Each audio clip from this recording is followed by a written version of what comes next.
നീലവാകകൾ പൂത്തു നിൽക്കുന്ന നീല സ്റ്റേഷനുള്ളിൽ നീല മല കയറി വരുന്ന ആ നീല വണ്ടിയെ കാത്തു നിൽക്കുകയാണ് ഞാൻ. മനസ്സിലായോ? ഞാനിപ്പോൾ ഉള്ളത് നമ്മുടെ നീലഗിരി ജില്ലയിലെ കൂനൂർ എന്ന് പറയുന്ന മനോഹരമായിട്ടുള്ള സ്റ്റേഷനിലാണ്. ഇവിടെ നിൽക്കുന്ന എന്താണെന്ന് വെച്ചാൽ ഊട്ടി ട്രെയിനിനെ കുറിച്ചിട്ട് ഒരു സ്റ്റോറി ചെയ്യാൻ വേണ്ടിയിട്ടാണ്. നിങ്ങളെല്ലാം കേട്ടിരിക്കുന്നതെന്ന് പറയുന്നത് ഊട്ടിയിലേക്ക് വളരെ സാവധാനം ഇഴഞ്ഞു വരുന്ന ഒരു ട്രെയിനെ കുറിച്ചിട്ടാണ് അല്ലേ? എന്നാൽ ഞാനിന്ന് പറയാൻ പോകുന്നത് ഊട്ടിയിലേക്ക് ഏറ്റവും ഫാസ്റ്റായിട്ട് ഓടിക്കയറുന്ന ഒരു ട്രെയിനെ കുറിച്ചിട്ടാണ്. ഒരു കാര്യം ഉറപ്പാണ്, ഇങ്ങനെ ഒരു സ്റ്റോറി ഇതിനു മുന്നേ നിങ്ങൾ കാണുകയോ കേൾക്കുകയോ അറിയുകയോ ചെയ്തിട്ടില്ല. Welcome back to Shabari the traveller. Shabari വർക്കലയാണ്. ഹായ് തമിഴ് നண்பர்கள், எப்படி இருக்கீங்க? എല്ലാവരും നല്ല ഇറക്കുങ്ങളാ? ഇവിടുത്തെ റെയിൽവേ സ്റ്റേഷൻ ആണെങ്കിലും ഒരു രക്ഷയില്ല. പോലീസ് എയ്ഡ് പോസ്റ്റ് ആണെങ്കിലും ഒരു രക്ഷയില്ല കേട്ടോ. ബ്രിട്ടീഷുകാരുടെ ഒരു പാറ്റേൺ നിങ്ങൾ ശ്രദ്ധിച്ചാൽ മനസ്സിലാവും. ഫുൾ ഗാർഡനാണ്. ഒരു പോലീസ് എയ്ഡ് പോസ്റ്റിന് ഇത്രയും മനോഹരമായിട്ട് കാണുന്നത് ഇവിടെയാണ് കേട്ടോ. യെസ്, നമ്മൾ കാത്തിരുന്ന ആ ഒരു ഊട്ടി ട്രെയിനാണ് അതേ ട്രാക്കിലേക്ക് കടന്നു വന്നുകൊണ്ടിരിക്കുന്നത്. ഇപ്പോൾ നമ്മളുള്ളത് കൂനൂർ സ്റ്റേഷനിലാണ് കേട്ടോ. കൂനൂരിൽ നിന്ന് നമ്മൾ മേട്ടുപ്പാളയത്തേക്കാണ് ടിക്കറ്റ് എടുത്തിരിക്കുന്നത്. ഓൺലൈനായിട്ടാണ് നമ്മൾ ബുക്ക് ചെയ്തിരിക്കുന്നത്. ഇപ്പോൾ വെക്കേഷൻ ആയതുകൊണ്ട് തന്നെ അഡീഷണൽ 2 ട്രെയിനുകളിലൂടെ സർവീസ് നടത്തുന്നുണ്ട്. അത് രണ്ടും ഓൺലൈൻ റിസർവേഷൻ മാത്രമേ ഉള്ളൂ. അപ്പോൾ ആ ഒരു ട്രെയിനാണ് ഇതേ വന്നുകൊണ്ടിരിക്കുന്നത്. ആ ഒരു ട്രെയിനിലാണ് നമ്മളിന്ന് മേട്ടുപ്പാളയത്തേക്ക് പോകാൻ പോകുന്നത്.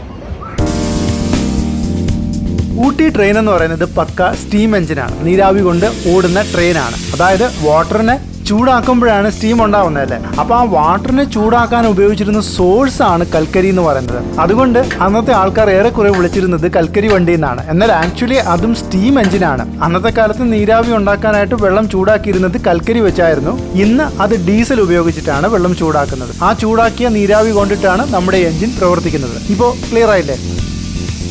ഇത് പാലക്കാടുകാരനായിട്ടുള്ള മലയാളി കിഷോറാണ്. ഇദ്ദേഹം എന്താണ് ഈ ചെയ്യുന്നതെന്നുള്ളതാണ് ഞാൻ പറയാൻ വരുന്നത്. നമുക്കറിയാമല്ലോ, സ്റ്റീം എഞ്ചിനാണ്. അപ്പോൾ ഈ സ്റ്റീമിൻ്റെ ഒരു പ്രത്യേകത അറിയാമല്ലോ. നമ്മളിപ്പോൾ പ്രഷർ കുക്കറിലാണെങ്കിലും ഇപ്പോൾ ഒരു വെള്ളം തിളയ്ക്കുന്ന പാത്രത്തിലാണെങ്കിലും നമ്മൾ ആ കുറേ നേരം ആ പാത്രം ഇങ്ങനെ അടച്ചു വെച്ചിരുന്നാൽ ആ നീരാവി എന്താവും? തിരിച്ച് വെള്ളമായിട്ട് മാറുമല്ലേ. ആ ഒരു പ്രക്രിയയാണ് ഇവിടെ നടക്കുന്നത്. അതായത് ട്രെയിൻ ഇപ്പോൾ കുറച്ച് നേരം നിർത്തിയിട്ടിരുന്നപ്പോൾ നമ്മുടെ ഈ നീരാവി ഉണ്ടല്ലോ, അത് ഇങ്ങനെ വെള്ളമായിട്ട് സ്റ്റോർ ആവും. അപ്പോൾ അത് ഇടയ്ക്കിടയ്ക്ക് ഓപ്പൺ ചെയ്ത് വിട്ടുകൊടുക്കണം. അതാണ് കിഷോർ ഇവിടെ ചെയ്തുകൊണ്ടിരിക്കുന്നത്.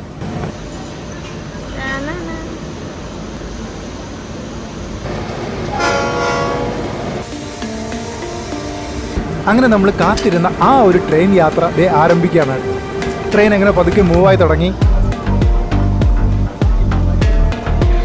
എൻ്റെ ഫസ്റ്റ് ഊട്ടി ട്രെയിൻ എക്സ്പീരിയൻസ് ആണ് കേട്ടോ. ആക്ച്വലി കേരളത്തിൽ നിന്ന് നമ്മൾ വിചാരിക്കും നമ്മളാണ് വളരെ കഷ്ടപ്പെട്ട് ഈ ഊട്ടി ട്രെയിനിലേക്ക് കയറാൻ വന്നതെന്നുള്ളത് കേട്ടോ. എന്നാൽ ഇവിടെ യൂറോപ്പിൽ നിന്ന് വന്നവരുണ്ട്, കെനിയയിൽ നിന്ന് വന്നവരുണ്ട്, കൊറിയയിൽ നിന്ന് വന്നവരുണ്ട്. ഇദ്ദേഹം ഓസ്ട്രേലിയയിൽ നിന്ന് വന്നതാണ്. പിന്നെ നോർത്ത് ഇന്ത്യൻസ് ഇഷ്ടം പോലെ ഉണ്ട്. അവരെ സംബന്ധിച്ചിടത്തോളം പണ്ട് ഈ റെയിൽവേയും ഊട്ടിയും അവരുടെ ഒരു ഇഷ്ടപ്പെട്ട ഡെസ്റ്റിനേഷനാണ്.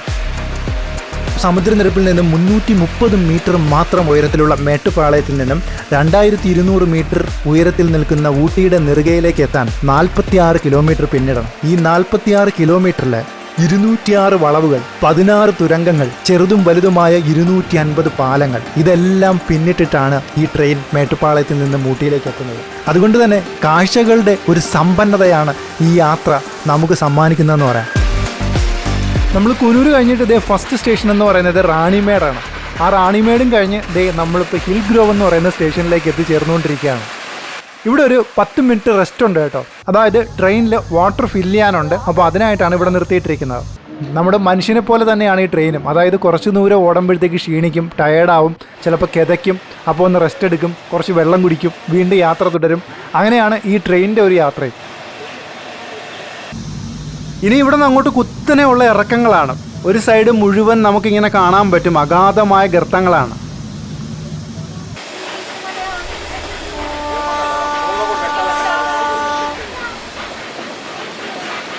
ഈ ഹിൽ ഗ്രോവ് സ്റ്റേഷനെ കുറിച്ചിട്ട് പറയാനായിട്ടൊരു ചെറിയ സ്റ്റോറി ഉണ്ട് കേട്ടോ. ഈ മലകളിലൂടെ ട്രെയിൻ ഓടിത്തുടങ്ങിയിട്ട് ഏകദേശം 116 വർഷങ്ങൾ കഴിഞ്ഞിരിക്കുകയാണ്. 1908 ഇതുവഴി ആദ്യമായിട്ട് ഈ ട്രെയിൻ ഓടിത്തുടങ്ങിയത് കേട്ടോ.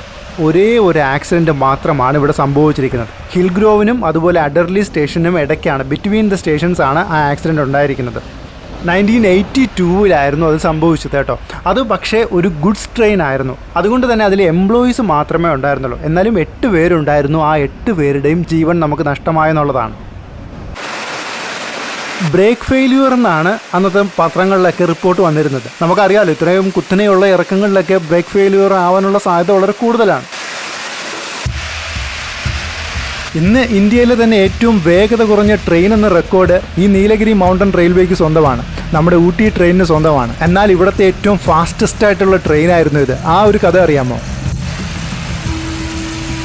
അതായത് വർഷങ്ങൾക്ക് മുന്നേ നമുക്കറിയാം, ബ്രിട്ടീഷുകാർ കാടൊക്കെ വെട്ടിത്തെളിച്ച് ഊട്ടിയുടെ നെറുകയിലെത്തിയപ്പോൾ ഇവിടെ അവർക്ക് വേനൽക്കാല വസതികൾ തീർക്കാനും അതുപോലെ തന്നെ എസ്റ്റേറ്റുകൾ സ്ഥാപിക്കാനും ഒക്കെ ഉള്ള ആഗ്രഹമുണ്ടായി. കാരണം അത്യാവശ്യം നല്ല തണുപ്പുള്ള പ്രദേശമാണല്ലോ. അന്ന് അവർ എത്തിക്കൊണ്ടിരുന്നതെന്ന് പറയുന്നത് കുതിരവണ്ടിയിലും അതുപോലെ തന്നെ കുതിരപ്പുറത്തും ഒക്കെ ആയിരുന്നു. അപ്പോൾ ഇവിടെ വേനൽക്കാല വസതികളും അതുപോലെ തന്നെ എസ്റ്റേറ്റുകളും ഒക്കെ സ്ഥാപിക്കണമെങ്കിൽ എന്ത് വേണം? നമുക്ക് ആവശ്യമായിട്ടുള്ള വസ്തുക്കളൊക്കെ താഴെന്ന് മുകളിലേക്ക് കൊണ്ടുവരണം അല്ലേ? ഭക്ഷ്യവസ്തുക്കളാണെങ്കിലും വസ്ത്രമാണെങ്കിലും ആഹാരമാണെങ്കിലും എല്ലാം താഴെ മാത്രമേ ഉണ്ടായിരുന്നുള്ളൂ. അപ്പോൾ അതെല്ലാം താഴെന്ന് മുകളിലേക്ക് കൊണ്ടുവരണം. അന്നത്തെ കാലത്ത് നമുക്ക് നിലവിലുണ്ടായിരുന്ന ഒരു വാഹനം എന്ന് പറയുന്നത് കാളവണ്ടികൾ മാത്രമായിരുന്നു. അപ്പോൾ ഈ കാളവണ്ടികൾക്ക് വേണ്ടിയിട്ട് പ്രത്യേകം വഴികൾ നിർമ്മിച്ചു. ഈ കാളവണ്ടിയെ സംബന്ധിച്ചിടത്തോളം നമുക്കറിയാമല്ലേ, കാളകളെന്ന് പറയുന്നത് ഒരു മെഷീനല്ല, ജീവനുള്ള വസ്തുക്കളാണ്. അപ്പോൾ അതുകൊണ്ട് തന്നെ അതിന് ദാഹവും വിശപ്പും ക്ഷീണവും ഒക്കെ ഉണ്ട്. സോ ഈ മേട്ടുപ്പാളയത്ത് നിന്ന് ഈ ലോഡും കയറ്റി കാളവണ്ടികൾ മുകളിലേക്ക് വരുമ്പോൾ കാളകൾ കുറെ കഴിയുമ്പോൾ ക്ഷീണിക്കും. അപ്പോൾ എന്ത് ചെയ്യണം? റെസ്റ്റ് എടുക്കണം. ഈ റെസ്റ്റ് എടുത്ത് വരുമ്പോഴത്തേക്ക് 2-3 ദിവസങ്ങളെടുക്കും താഴെന്ന് ലോഡും കൊണ്ട് മുകളിലെത്താനായിട്ട്. അത് പ്രാക്ടിക്കലായിട്ടുള്ളൊരു കാര്യമല്ല. കാര്യം ഭക്ഷ്യവസ്തുക്കളൊക്കെ കേടായി പോവും, പിന്നെ ഒരുപാട് ലേറ്റ് ആവുകയാണ്, കാര്യങ്ങളൊന്നും വിചാരിച്ച രീതിയിൽ നടക്കില്ല. സെക്കൻഡ് ഉണ്ടെന്ന് പറയുന്നത് ഇത്രയും ലോഡും കയറ്റി വരുന്ന കാളവണ്ടികളാണ്. അപ്പോൾ പകുതി എത്തുമ്പോൾ ചിലപ്പോൾ ഈ കാളകൾ ക്ഷീണിക്കുമ്പോൾ ഈ കാളവണ്ടിക്ക് ബ്രേക്ക് സിസ്റ്റം ഒന്നുമില്ലല്ലോ. അപ്പോൾ ഇത് കാളയും കാളവണ്ടിയും അതിനുണ്ടായിരുന്ന ലോഡും ഈ കാളവണ്ടി ഓടിച്ചിരുന്ന ആളും എല്ലാം കൂടെ തലയും കുത്തി താഴേക്ക് പോകും, കൊക്കയിലേക്ക് പോകും. അപ്പോൾ ഇത് പ്രാക്ടിക്കൽ അല്ലെന്ന് മനസ്സിലാക്കി അവർ വേറെന്ത് സൊല്യൂഷൻ എന്ന് ചിന്തിച്ചപ്പോഴാണ് ഇങ്ങനെ ഒരു റെയിൽവേ സിസ്റ്റം കൊണ്ടുവന്നാലോ എന്ന് ആലോചിച്ചത്. അങ്ങനെയാണ് ശരിക്കും പറഞ്ഞാൽ ഈ റെയിൽവേ സിസ്റ്റത്തെക്കുറിച്ച് ചിന്തിക്കുന്നതും ഇന്ന് നാം കാണുന്ന ഈ ഊട്ടി റെയിൽവേ സിസ്റ്റം നിലവിൽ വന്നതും. അടുത്തായി നമുക്ക് ഇദ്ദേഹത്തെ പരിചയപ്പെടാം. ഇദ്ദേഹത്തിൻ്റെ പേര് മാണിക്കം. ഇദ്ദേഹത്തിൻ്റെ ഫാദർ പേച്ചിമുത്തു ഇവിടുത്തെ ഗ്യാങ്മാൻ ആയിരുന്നു. അതുപോലെ ഇദ്ദേഹത്തിൻ്റെ താത്ത രാമത്തേവർ, അദ്ദേഹവും ഇവിടുത്തെ ഗ്യാങ്മാൻ ആയിരുന്നു. ഇദ്ദേഹം ഇവിടുത്തെ എഞ്ചിനീയർ ആണ്. കൂടാതെ റെയിൽവേ മന്ത്രിയുടെ നിന്ന് അവാർഡ് വരെ വാങ്ങിയ ഒരു കിടിലൻ മനുഷ്യനാണ് ഇദ്ദേഹം എന്ന് പറയുന്നത്.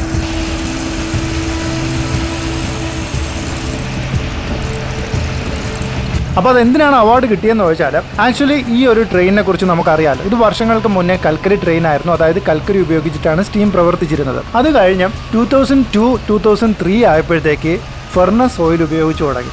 അപ്പോൾ ആ 2002 തൊട്ട് ഈ 2023 വരെ ഫെർണസ് ഓയിൽ വെച്ചിട്ടാണ് ഈ സ്റ്റീം നിർമ്മിച്ചിരുന്നത് കേട്ടോ. 2023 ആയപ്പോഴത്തേക്ക് ആ ഫെർണസ് ഓയിൽ മാറി ഡീസലായി. അപ്പോൾ ഇതിൻ്റെയൊക്കെ ഒരു പ്രധാനി, ഈ കൺവേർഷൻ്റെയൊക്കെ ഒരു പ്രധാനിയാണ് ഇദ്ദേഹം എന്ന് പറയുന്നത്. അതുകൊണ്ടാണ് ഇദ്ദേഹത്തിന് റെയിൽവേ മിനിസ്റ്ററുടെ നിന്ന് അവാർഡ് കിട്ടിയത്.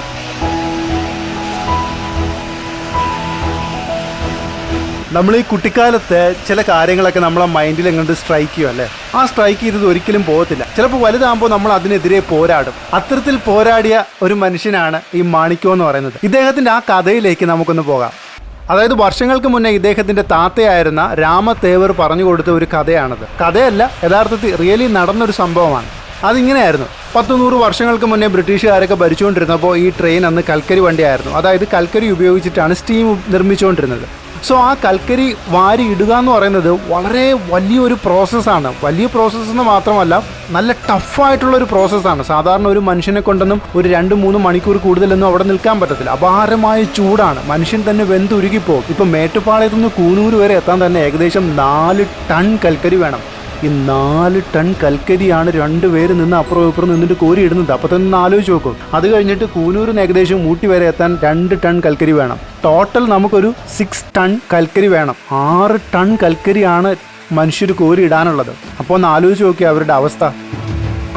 അതുകൊണ്ട് തന്നെ മനുഷ്യർക്കൊന്നും വളരെ കാലം ആ ജോലി ചെയ്യാൻ സാധിച്ചിരുന്നില്ലെന്നുള്ളതാണ്. അവരൊക്കെ രോഗികളായി മാറും, അല്ലെങ്കിൽ മരണം വരെ സംഭവിക്കാമായിരുന്നു. കാരണം അത്രയും തിളച്ച ചൂടിൽ നിന്നിട്ടാണ് ഈ ഒരു പ്രവൃത്തി ചെയ്തുകൊണ്ടിരിക്കുന്നത്. ഇന്നിപ്പോൾ നമ്മൾ ഈ സഞ്ചരിക്കുന്ന ഈ ട്രെയിൻ എന്ന് പറയുന്നത് മിക്കവാറും റൈറ്റ് ടൈം ആണ്. പക്ഷെ അന്ന് അദ്ദേഹം പറയുന്നതെന്ന് പറഞ്ഞാൽ ഇതൊരിക്കലും റൈറ്റ് ടൈം ആയിരിക്കില്ല. ഈ കൽക്കരി കോരി ഇടുന്ന ആൾക്കാരുടെ സ്റ്റാമിനെ ബേസ് ചെയ്തിരിക്കും, അവരുടെ ഹെൽത്തിനെ ബേസ് ചെയ്തിരിക്കും ഈ ട്രെയിനിൻ്റെ ടൈം. അതായത് നല്ല ഹെൽത്തി ആയിട്ട് അന്നത്തെ ആൾക്കാരൊക്കെ അറിയാമല്ലോ, മാടിനെ പോലെ പണിയെടുക്കുന്ന ആൾക്കാരൊക്കെ ആണെങ്കിൽ ഏകദേശമൊക്കെ കുറച്ച് റൈറ്റ് ടൈമിനെത്തും.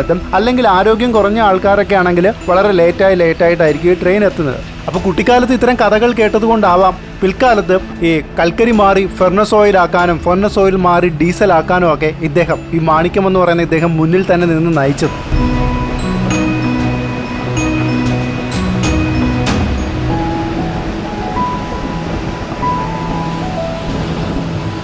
ഇന്ന് നമ്മളിലൊക്കെ പലരും ജോലിക്ക് പോകുമ്പോൾ, നമ്മൾ പല കമ്പനികളിലൊക്കെ ജോലിക്ക് പോകുമ്പോൾ നമുക്കൊക്കെ ഒരു ദിവസം വയ്യെങ്കിൽ അല്ലെങ്കിൽ എന്തെങ്കിലുമൊക്കെ എമർജൻസി ഉണ്ടെങ്കിൽ ലീവ് എടുക്കാമല്ലേ. കാഷ്വൽ ലീവ് ഉണ്ട്, സിക്ക് ലീവ് ഉണ്ട്, PL ഉണ്ട്, അങ്ങനെ ഒത്തിരി ലീവുകളുണ്ട്. എന്നാൽ അന്നത്തെ ഒരു കാലം എങ്ങനെയായിരുന്നു എന്നറിയോ? അന്ന് ഈ കൽക്കരി കോരിയിടുന്ന ആൾക്കാരുടെയൊക്കെ ഒരു ലൈഫ് എന്തായിരുന്നു എന്നറിയോ? അതായത് ഇത്രയും കഷ്ടപ്പെട്ടിട്ടാണല്ലോ ഇവർ ഈ കൽക്കരി കോരിയിടുന്നത്. അപ്പോൾ ചിലപ്പോൾ നെക്സ്റ്റ് ഡേ ഒന്നും ചിലപ്പോൾ ശരീരം പോലും അനക്കാൻ വയ്യായിരിക്കും, മാരക അസുഖങ്ങളൊക്കെ പിടിപെടാം. അന്ന് ലീവ് ഒന്നും ചോദിച്ചാൽ കൊടുക്കത്തില്ല. ലീവ് ചോദിച്ചാൽ സംഭവിക്കുന്നത് എന്താണെന്നറിയോ? ഈ ബ്രിട്ടീഷ് ഉദ്യോഗസ്ഥരെ കുതിരപ്പുറത്ത് ചാട്ടവാറുമായിട്ട് വീട്ടിൽ വരും. എന്നിട്ട് ഈ എംപ്ലോയിയെ ചാട്ടവാറിന് അടിച്ച് കൊണ്ടുവന്ന് പണിയെടുപ്പിക്കുമെന്നായിരുന്നു. അപ്പോൾ അത്ര മൃഗീയമായിട്ടാണ് ബ്രിട്ടീഷുകാർ നമ്മളുടെ അടുത്ത് പെരുമാറിക്കൊണ്ടിരുന്നത്. അപ്പോൾ അന്ന് ഇത്രയും മെഷീനായിട്ടുള്ള വർക്കുകളെല്ലാം തന്നെ ചെയ്യിപ്പിച്ചിരുന്നത് ഇന്ത്യക്കാരെ കൊണ്ട് മാത്രമാണ് കേട്ടോ. ഇത്രയും കഠിനമായിട്ടുള്ള ജോലികളെല്ലാം ചെയ്യിപ്പിച്ചിരുന്നത് ഇന്ത്യക്കാരെ കൊണ്ട് മാത്രമാണ്. അതാണ് ഇദ്ദേഹം ആദ്യമേ പറഞ്ഞത്, ഒരു മെഷീനെ പോലെ മനുഷ്യനെ യൂസ് ചെയ്തിരുന്ന ഒരു കാലത്തായിരുന്നു ഇദ്ദേഹത്തിൻ്റെ താത്തയൊക്കെ വർക്ക് ചെയ്തിരുന്നെന്നുള്ളതാണ്. അപ്പോൾ അവരെയൊക്കെ സ്മരിച്ചുകൊണ്ട് മാത്രമേ ഈ യാത്ര കംപ്ലീറ്റ് ചെയ്യാൻ പറ്റുള്ളൂ എന്നുള്ളതാണ്. ഇന്ന് യുനെസ്കോയുടെ ലോക പൈതൃകത്തിൽ ഇടം നേടിയ ഈ നീലഗിരി മൗണ്ടൻ റെയിൽവേ അന്ന് ഒരുപാട് ഇന്ത്യക്കാരുടെ കഷ്ടപ്പാടും അവരുടെ ജീവൻ ത്യജിച്ചും നിർമ്മിച്ചതാണ് എന്ന് നമ്മൾ ആരും മറക്കാൻ പാടില്ല.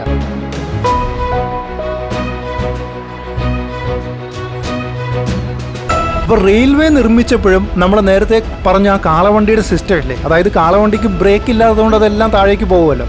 അപ്പോൾ റെയിൽവേ നിർമ്മിക്കുമ്പോഴും അങ്ങനെ ഒരു പ്രശ്നമുണ്ടായിരുന്നു. കാരണം ഇത് കുത്തനെയുള്ള കയറ്റമാണ് പല സ്ഥലങ്ങളിലും.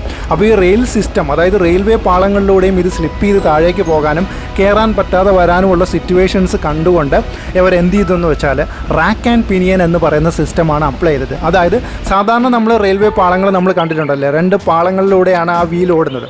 എന്നാൽ ഇവിടെ നടുക്ക് ഒരു പല്ല് പോലത്തെ ഒരു സാധനമുണ്ട്. ആ പല്ലിൽ ഇങ്ങനെ പിടിച്ചാണ് ട്രെയിൻ മുകളിലേക്ക് കയറുന്നത്. അതുപോലെ തന്നെ ആ പല്ലിൻ്റെ ഗ്രിപ്പ് ഉള്ളത് കൊണ്ട് ബ്രേക്ക് സിസ്റ്റവും കൂടുതൽ അപ്ലൈ ചെയ്യാനായിട്ട് സാധിക്കും. ട്രെയിൻ ഇങ്ങനെ തെന്നി താഴേക്ക് പോകാനുള്ള സാധ്യത വളരെ കുറവാണ്. അപ്പോൾ ഈ rack and pinion system start ചെയ്യുന്നത് മേട്ടുപ്പാളയത്തു നിന്നല്ല, കല്ലാർ എന്ന് പറയുന്നത് ഈ സ്റ്റേഷനിൽ നിന്നാണ് rack and pinion system start ചെയ്യുന്നത്. ഇത് ശരിക്കും പറഞ്ഞാൽ കൂനൂർ വരെ ഉള്ളൂ. കൂനൂർ നിന്ന് ഊട്ടിയിലേക്ക് പിന്നെ അധികം കയറ്റങ്ങളില്ല. അപ്പോൾ അതുകൊണ്ട് ഏറ്റവും അഡ്വഞ്ചർ ട്രാവൽ അല്ലെങ്കിൽ അഡ്വഞ്ചർ ട്രിപ്പ് എന്ന് പറയുന്നത് മേട്ടുപ്പാളയം ടു കൂനൂരാണ്. അവിടെയാണ് നമുക്ക് ഇത്രയും തുരങ്കങ്ങളും നല്ല പാലങ്ങളും അതുപോലെ തന്നെ ടണലുകളും ഒക്കെ ഏറ്റവും കൂടുതൽ കാണാൻ സാധിക്കുന്നത്. ഞാൻ നേരത്തെ പറഞ്ഞതുപോലെ മനുഷ്യനെ പോലെയാണ് ഈ ട്രെയിനും. ഒരുപാട് ഓടിക്കതച്ചൊക്കെ എത്തുമ്പോൾ വെള്ളം ദാഹിക്കും. അപ്പോൾ വെള്ളം കുടിക്കാൻ വേണ്ടി നിർത്തിയിരിക്കുകയാണ്.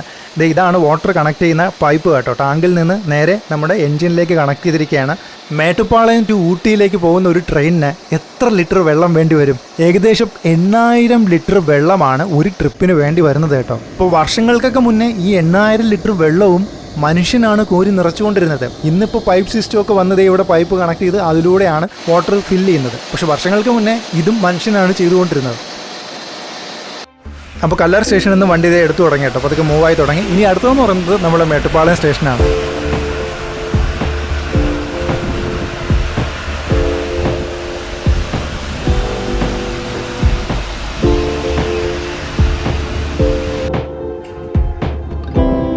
ഇത് മലയാളിയായിട്ടുള്ള കോഴിക്കോടുകാരൻ ജിതേഷാണ്. ഇദ്ദേഹം എന്താണ് ഈ ചെയ്യുന്നതെന്നുള്ളതാണ് ഞാൻ പറയാൻ പോകുന്നത്. വീലിൻ്റെ ടെമ്പറേച്ചർ മെഷർ ചെയ്യുന്നതാണിത്. അതായത് വീലിന് എന്തെങ്കിലുമൊക്കെ കംപ്ലൈൻറ്റ് ഉണ്ടെങ്കിൽ അതിങ്ങനെ ഓവർ ഹീറ്റ് ആവും. അപ്പോൾ ആ ടെമ്പറേച്ചർ നോക്കിയിട്ടാണ് ഇവർ എന്തെങ്കിലും കംപ്ലൈൻറ്റ് ഉണ്ടോ എന്നുള്ളത് ഐഡൻറ്റിഫൈ ചെയ്യുന്നത്.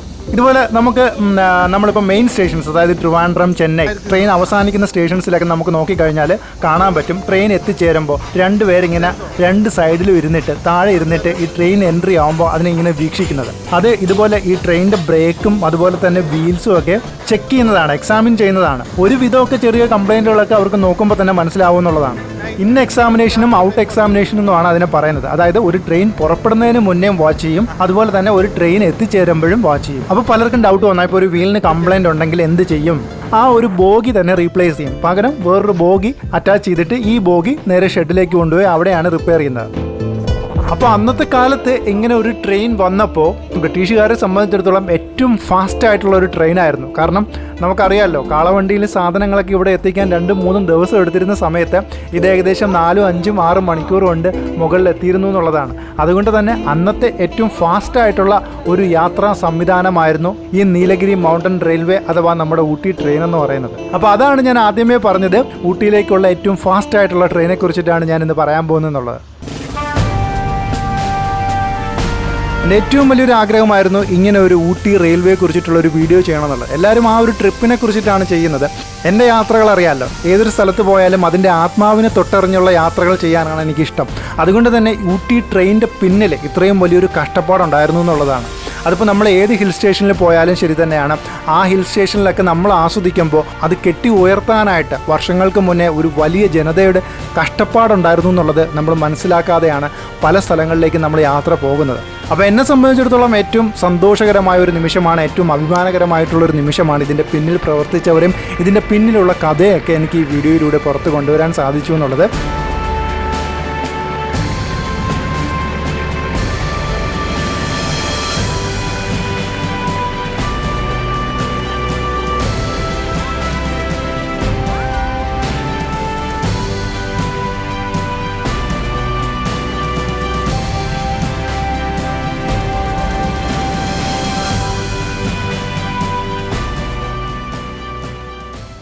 അപ്പോൾ ഇതുപോലുള്ള വീഡിയോസാണ് നമ്മുടെ ചാനലിൽ അപ്ലോഡ് ചെയ്യുന്നത്. അപ്പോൾ ഫസ്റ്റ് ടൈമാണ് നിങ്ങൾ ചാനൽ കാണുന്നതെങ്കിൽ സബ്സ്ക്രൈബ് ചെയ്യാനും ഒപ്പം തന്നെ ബെല്ലൈക്കൺ പ്രസ് ചെയ്യാനും മറക്കണ്ട.